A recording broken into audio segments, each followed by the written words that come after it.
আসসালামু আলাইকুম সবাইকে। প্রাকৃতিক দৃশ্য দেখতেও যেমন ভালো লাগে, আঁকা অনেকটা সহজ যদি বাসায় চেষ্টা করো। তো ছোট সোনামণিরা, দেখো আমি তোমাদের জন্য আরেকটি প্রাকৃতিক দৃশ্য নিয়ে আসলাম। তো এখানে আমি ঘর আঁকছি। তো প্রথমে ভিয়ের মতো করে দিয়ে তারপর জ্বালাটা দিলাম। এখন ঘরটা সম্পূর্ণ এঁকে নিলাম। তো কীভাবে আঁকলাম তোমরা নিশ্চয়ই আগের ভিডিওগুলোতেও দেখেছো। এখন দেখো আমি ঢেউয়ের মতো দিয়ে দিচ্ছি এখানে আঁকা বাঁকা করে। এটা হবে পাহাড়। তো আমি সাইডে একটা গাছ দিচ্ছি। গাছটা আঁকা অনেক সহজ।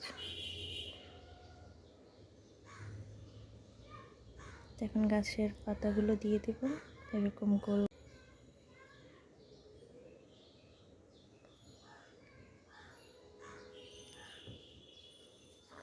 এখন দূরে পাহাড় দেব, স্কেল দিয়ে দাগ দিয়ে নিলাম। এখন দুইটা পাহাড় থাকবে। পাহাড়ের মাঝে সূর্য উঠছে, এরকম একটি সিনারি। দেখো সূর্যর আলোর আমি একটা ছোট বড় করে দাগ দিয়ে দিচ্ছি। এখন নদীতে থাকবে একটি নৌকা। নৌকাতে একটি মাঝিও আঁকবো।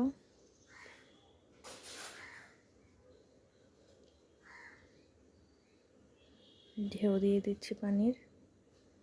এখন একটি মাঝি আঁকবো। প্রাকৃতিক দৃশ্য আঁকা অনেকটা সহজ। বিভিন্ন উপায়ে বিভিন্ন মাধ্যমে আঁকানো যায়, বিভিন্ন কিছু দেখে। আঁকার কৌশল অনেকটা সহজ। তো এখন দেখো আমি একটা কলা গাছ এঁকে নিচ্ছি।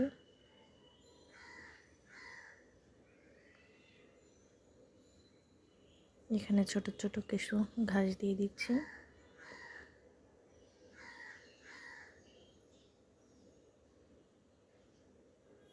এখন গাছের রংটা করে দিচ্ছি পেন্সিল দিয়ে।